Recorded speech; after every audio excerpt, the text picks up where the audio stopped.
Hey, welcome everybody. It is GleeCon here with another episode of Lore of Warcraft. Today we are going to do chapter 8 of our book, and I hope that you will stay a while and listen. We've got a little bit of a long one today. Last episode we left off where Cenarius kind of rescued Krasis and Cronin from the, or Ronan, I mean, from the clutches of Xavius's Night Elf people and the Panthers and all that stuff. So we're going to find out what happens next. We also had, in the past couple episodes, the lone orc Brox, I think his name was, had escaped, and he's kind of killed a couple, and he's fighting his way out. So I'm guessing maybe we might have these forces join. All right, let's see, chapter 8. The ritual of the high moon had been completed, and now Tyrande had time for herself. Idlune expected dedication from her priestesses, but she did not demand that they give to her every waking moment. The Mother Moon was a kind, loving mistress, which had been what first drew the young night elf to her temple. In joining, Tyrande found some peace to her apprehension, to her inner conflicts, but one conflict would not leave her heart. Times had altered matters between her, Malfurion, and Illidan. They were no longer youthful companions. The simplicities of their childhoods had given way to the complexities of adult relationships. Her feelings for both of them had changed, and she knew that they too felt differently about her. The competition between the brothers had always been a friendly one, but of late it had intensified in a manner Tyrande did not appreciate. Now it seemed that they battled each other as if vying for some prize. Tyrande understood, even if they did not, that she was the prize. While the novice priestess felt flattered, she did not want either of them hurt, yet Tyrande would be the one who would hurt at least one brother, for she knew in her heart that when it came time to choose her life mate, it would be either Illidan or Malfurion. Oops. Sorry guys, I don't know what happened on that one. Dressed in the silver hooded gown of a novice priestess, Tyrande hurried silently through the high marble halls of the temple. Above her, a magical fresco illustrated the heavens. A casual visitor might have even thought that no roof stood here, so perfect was the illusion. But only the grand chamber, where the rituals took place, was truly open to the sky. There, Elune visited in the form of moonbeams, gloriously touching her faithful as a mother did her beloved children. Past the looming sculpted images of the goddess's earthly incarnations, those who had served in the past as high priestess, Tyrande finally strode across the marble floor of the foyer. Here, in intricate mosaic work, the formation of the world by Elune and the other gods was depicted. The Mother Moon, of course, illustrated most dominantly. With few exceptions, the gods were vague forms with shadowed faces, no mere flesh creature worthy of envisioning their true images. Only the demigods, children and assistants to their superiors, had definite visages. One of those, of course, was Cenarius, said by many to be perhaps the child of the moon and the sun. Cenarius, of course, said nothing one way or another, but Tyrande liked to think that story the truth. Outside, the cool night air soothed her some. Tyrande descended the white alabaster steps and joined the throngs. Many bowed their heads in deference to her position, while others politely made a path for her. There were advantages to being even an initiate of Elune, but at the moment Tyrande wished that she could have simply been herself to the world. Suramar was not so glorious as Zinajari, but it had a presence all its own. Bright flashy colors filled her gaze as she entered the main square, where merchants of all status plied their wares on the population. Dignitaries in rich diamond-sequined robes of sun-red and fiery orange, their noses upward and their eyes only on the path ahead, walked alongside low-caste elves in more plain garments of green, yellow, blue, or some mix of the colors. In the market, everyone made an appearance in order to show themselves off as best they could. Even the buildings acted as displays for their inhabitants, every color of the rainbow represented in the view Tyrande had. Some businesses had been painted in as many as 7 shades, and most had dramatic images splashed across every side. Torchlight illuminated most, the dancing flames considered a lively accent. The few non-night elves whom the novice priestess had met during her short life seemed to find her people garish, even daring to say that Tyrande's race must be colorblind. While her own tastes tended to be more conservative, albeit not so much as Malfurion's, Tyrande felt that night elves simply appreciated better the variety of patterns and shades that existed in the world. Near the center of the square, she noted a crowd gathered. Most gestured and pointed, some making comments either of disgust or mockery. Curious, Tyrande went to see what could be of such interest. At first, the onlookers did not even notice her presence, certainly a sign that whatever they watched must be a rare marvel. She politely touched the nearest figure, who upon recognition immediately stepped aside for her. By this method, she managed to wend her way deep into the throng. A cage just slightly shorter than her stood in the midst of it all. Made of good, strong iron bars, it evidently held a beast of some strength, for it rattled harshly, and now and then an animalistic growl set the audience to renewed murmurs. Those directly in front of her would not move, not even when they discovered who had tapped them on the shoulder. Frustrated and curious, the slim night elf shifted position, attempting to see between one pair. What she beheld made her gasp. "What is it?" Tyrande blurted. "No one knows, sister," replied what turned out to be a sentry standing duty. He wore the breastplate and robes of one of Saramar's watch. "The moon god had the spell cast at least 3 times to bring it down." I remember now, he got captured, I forgot. Tyrande instinctively glanced around for one of the hooded green-robed wizards, but saw none. Likely they had ensorcelled the cage, then left the secured creature in the hands of the watch while they went to discuss what to do with it. But what had they left? It was no dwarf, although in some ways its build reminded her of one. Had it stood straight, it would have been about a foot shorter than a night elf, but at least twice as broad. Clearly the beast was a creature of brute strength, for never had she seen such musculature. It amazed Tyrande that even with spells cast upon the cage, the prisoner had not simply bent the bars aside and escaped. A high-caste onlooker suddenly prodded the stooped figure with his golden staff, which caused renewed fury within. The night elf barely pulled his stick out of reach of the thick, meaty paws. The creature's squat, round-jawed face contorted as it snarled its anger. It likely would have managed to snag the staff if not for the thick chains around its wrists, ankles, and neck. The heavy chains were not only the reason it stayed stooped, but also why it could never deal with the bars, even supposing it had the strength and resolve. From horror and disgust, Tyrande's emotion shifted to pity. Both the temple and Cenarius had taught her respect for life, even that which seemed at first only monstrous. The green-hided creature wore primitive garments, which meant that it, or he, in most probability, had some semblance of intelligence. It was not right, then, that he be set up for show like some animal. 2 empty brown bowls indicated that the prisoner had at least been given some sustenance, but from his massive frame the novice priestess suspected it was not nearly enough. She turned to the sentry. "He needs more food and water." "I've been given no orders for such, sister," the sentry respectfully replied, his eyes ever on the crowd. "That shouldn't require orders." Tyrande was rewarded with a slight shrug. "The elders haven't decided what to do with it yet. Maybe they don't think it'll need any more food or drink, sister." The suggestion repulsed her. Night elf justice could be very draconian. "If I bring some sustenance for him, will you attempt to stop me?" Now the soldier looked uncomfortable. "You really shouldn't, sister. That beast just as liable to tear your arm off and gnaw on that instead of whatever fare you bring. You would be wise to leave it alone." "I shall take my chances, sister." But before he could try to talk her out of it, Tyrande had already turned away. She headed directly for the nearest food merchant, seeking a jug of water and a bowl of soup. The creature in the cage looked fairly carnivorous, so she also decided upon a bit of fresh meat. The proprietor refused to charge her a benefit of her calling, so she gave him the blessing she knew he wanted, then thanked him and returned to the square. Apparently already bored, much of the crowd had dissipated by the time Tyrande reached the center. That at least made it easier for her to confront the prisoner. He glanced up as the novice priestess approached, at first clearly marking her as just one more jaded gawker. Only when he saw that Tyrande held did he take more interest. He sat up as best he could, considering to be his chains, deep-set eyes warily watching her under the thick bushy brow.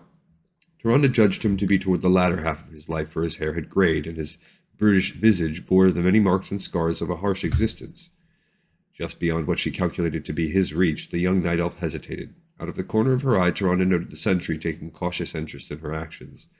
She understood that he would use his spear to gut the creature if it made any attempt to harm her. Tyrande hoped it would not come to that. It would be the most terrible of ironies if her intent to aid a suffering being led to its death.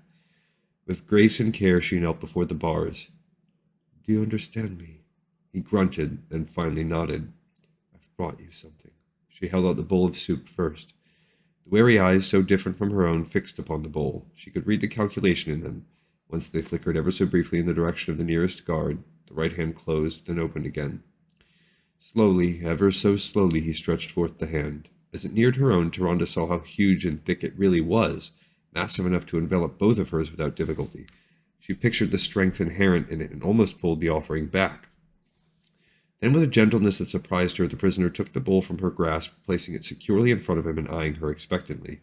His acceptance made her smile, but he did not respond in kind. Slightly more at ease, Tyrande handed him next the meat, then lastly the jug of water. When he had all three safely tucked near, the green-skinned behemoth began to eat.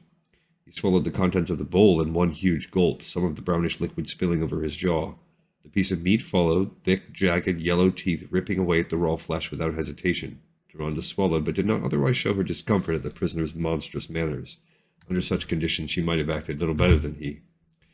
A few onlookers watched this activity as they might have a minstrel act, but Tyrande ignored them. She waited patiently as he continued to devour his meal. Away went every bit of meat on the bone, which the creature then broke in two and sucked on the marrow with such gusto that the remainder of the crowd, their fine sensibilities disturbed by the animalistic sight, finally left. As the last of them departed, he suddenly dropped the bone fragments and with a startling, deep chuckle reached for the jug. Not once had his eyes strayed from the novice priestess for more than a second. When the water was gone, he wiped his wide mouth with his arm and grunted, "Good." To hear an actual word startled Tyrande, even though she had assumed earlier that if he understood, then he could also speak. It made her smile again, and even risk leaning against the bars, an act that at first brought anxiety to the sentries. "Sister," cried one of the guards, "you shouldn't be so near. He'll do nothing," she quickly assured them. Glancing at the creature, she added, "Will you?" He shook his head and drew his hands close to his chest as a sign. The sentries backed away, but remained watchful. Ignoring them once more, Tyrande asked, "Do you want anything else? More food?" "No." She paused and said, "My name is Tyrande. I am a priestess of Elune, the Mother Moon." The figure in the cage seemed disinclined to continue the conversation, but when he saw that she was determined to wait him out, he finally responded, Broxagar, sworn servant to the war chief Thrall, ruler of the orcs." Tyrande tried to make sense of what he had said. That he was a warrior was obvious by his appearance. He served some leader, this Thrall, a name in some ways more curious than his own, for she understood its meaning and therefore understood the contrary nature of a ruler so titled. And this Thrall was lord of the orcs, which Tyrande assumed must be what Brox was. The teachings of the temple were thorough, but never had she heard there or anywhere else of a race called the orcs. Certainly, if they were all like Brox, they would have been well remembered by the night elves. She decided to delve deeper. "Where are you from, Brox? How did you get here?" Immediately, Tyrande realized that she had erred. The orc's eyes narrowed, and he clamped his mouth shut. How foolish of her not to think that the Moonguard had already questioned him, and without the courtesy that she had shown so far. Now he must have thought that she had been sent to learn by kindness what they had failed to gain by force and magic. Clearly desiring an end to their meeting, Brox picked up the bowl and held it toward her, his expression dark and untrusting. Without warning, a flash of energy coursed into the cage from behind the novice, striking the orc's hand. With a savage snarl, Brox seized his burnt fingers, holding them tight. He glared at Tyrande with such a murderous gaze that she could not help but rise and step back. The sentries immediately focused on the cage, their spears keeping Brox pinned to the back bars. Strong hands seized her by the shoulders, and a voice she knew well anxiously whispered, "Are you safe, Tyrande? That foul beast didn't hurt you, did he?" "He had no hot plans to do me any harm," she blurted, turning to face her supposed rescuer. "Illidan, how could you?" The handsome night elf frowned, his arresting golden eyes losing some of their light. "I was only fearful for you. That beast is capable of—" Tyrande cut him off. "In there he is capable of very little, and he is no beast." "No?" Illidan leaned down to inspect Brox. The orc bared his teeth but did nothing that might otherwise antagonize the night elf. Malfurion's brother snorted in disdain. "Looks like no civilized creature to me." "He was merely trying to hand back the bowl, and if there had been any trouble, the guards were already standing by." Illidan frowned. "I'm sorry, Tyrande. Maybe I overreacted. You must admit, though, that few others, even among your calling, would have taken the terrible risk you did. You might not know this, but they say that when he woke up, he almost throttled one of the Moonguard." The novice priestess glanced at the stone-faced sentry, who reluctantly nodded. He had forgotten to mention that little tidbit to her. Still, Tyrande doubted it would have made a difference. Brox had been mistreated, and she had felt the need to come to his aid. "I appreciate your concern, Illidan, but again I tell you that I wasn't in any danger." Her gaze narrowed as she took in the orc's injury. The fingers were blackened, and the pain in Brox's eyes was obvious, yet the orc did not cry out, nor did he ask for any healing.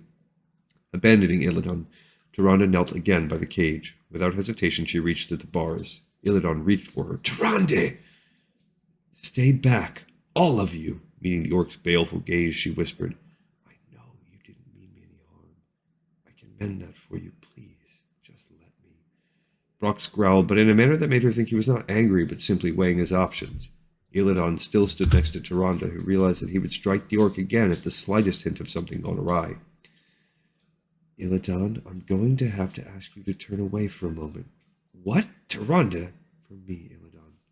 She could sense his pent-up fury. Nevertheless, he obeyed her request, spinning around and facing one of the buildings surrounding the square. Tyrande eyed Brox again. His gaze had shifted to Illidan, and for the briefest moment she read the satisfaction in them. Then the orc focused on her and gingerly offered up the maimed hand. Taking it in her own, she studied the wound in shock. The flesh had been burned away in places on 2 fingers, and a third was red and festering. What did you do to him? She asked Illidan. Something I learned recently, was all he would say. It had certainly not been something he had learned in the forest of Cenarius. This was an example of high night elven sorcery, a spell he had cast with scant concentration.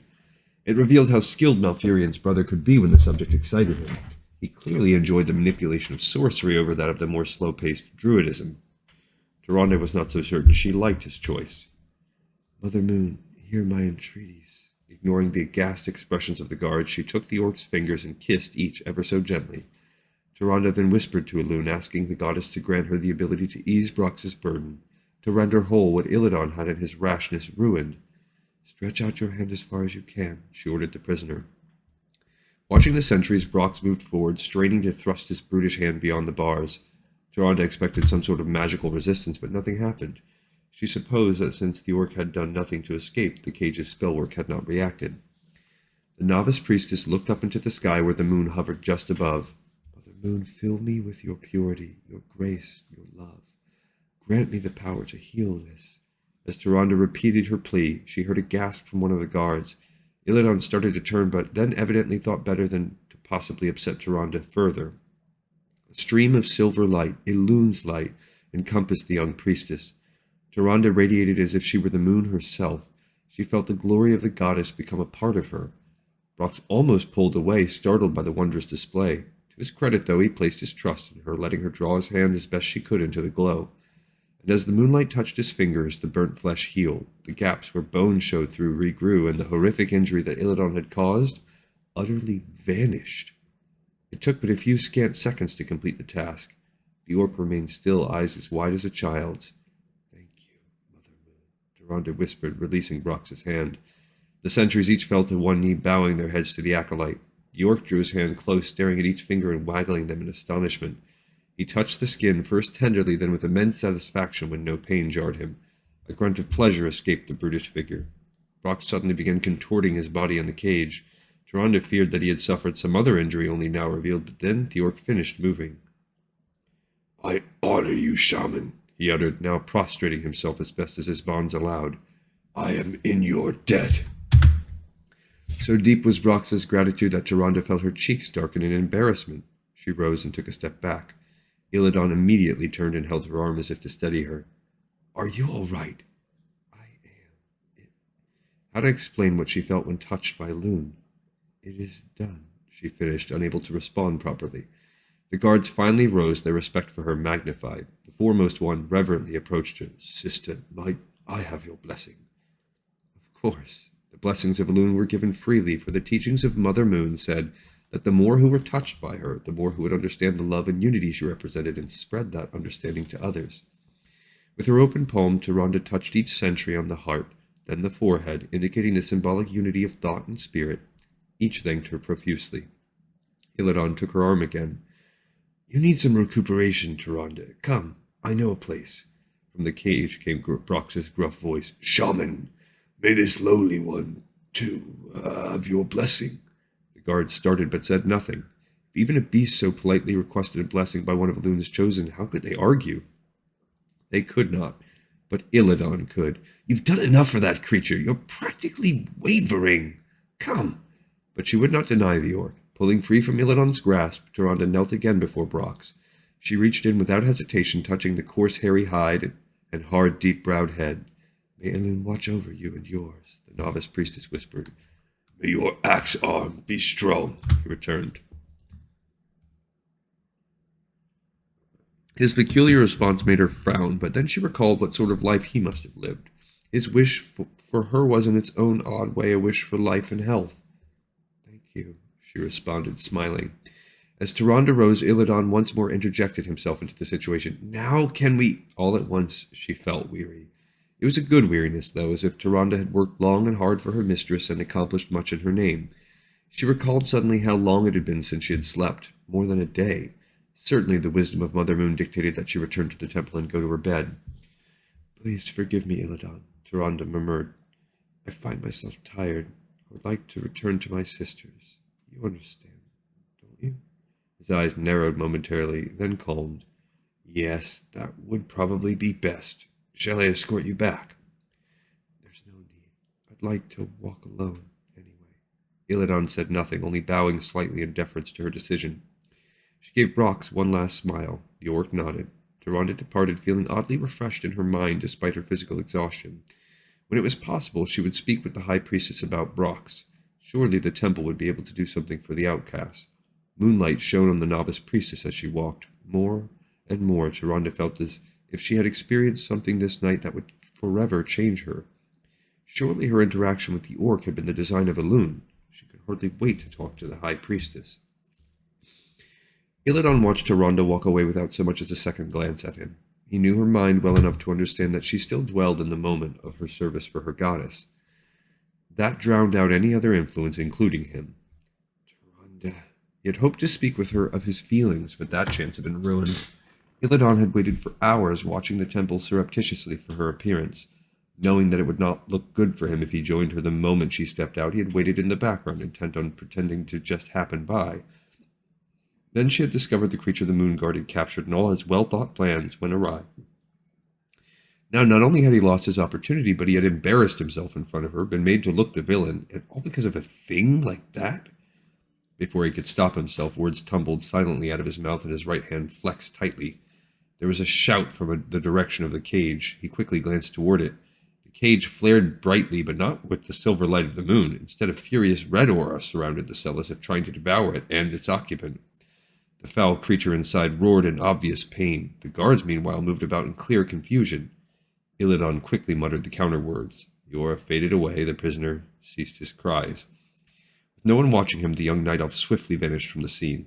He had let his anger get the best of him and lashed out at the most obvious target.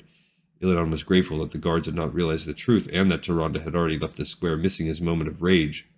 He was also thankful for those of the Moonguard who had cast the magical barriers surrounding the cage, for it was only those protective spells that had prevented the creature inside from being slain. Alrighty. So it looks as though we have finished. Okay.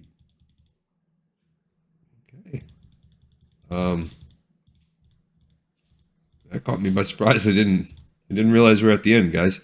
So that's chapter 8. Looks like another one in the books. Brox is in the care, kind of the Night Elves, but this is the Suramar faction, and it seems as though this faction is slightly maybe a little bit more distant from the Zenajari. Obviously, this is where we have the three main heroes of the Night Elves. So with that distance, maybe these Moon Guard and these people will be a little bit of a more amenable to becoming good and not getting sucked in. But we also know that Suramar has its own issues where they eventually become the Nightborn. All right, I appreciate everyone listening to me. It's been a pleasure as always. I like the story. I like the way that it was going this time. This is kind of neat. And chapter 9's in the books. Another episode of Lore of Warcraft in the pipe, 5x5. See you guys on the next one. Adios.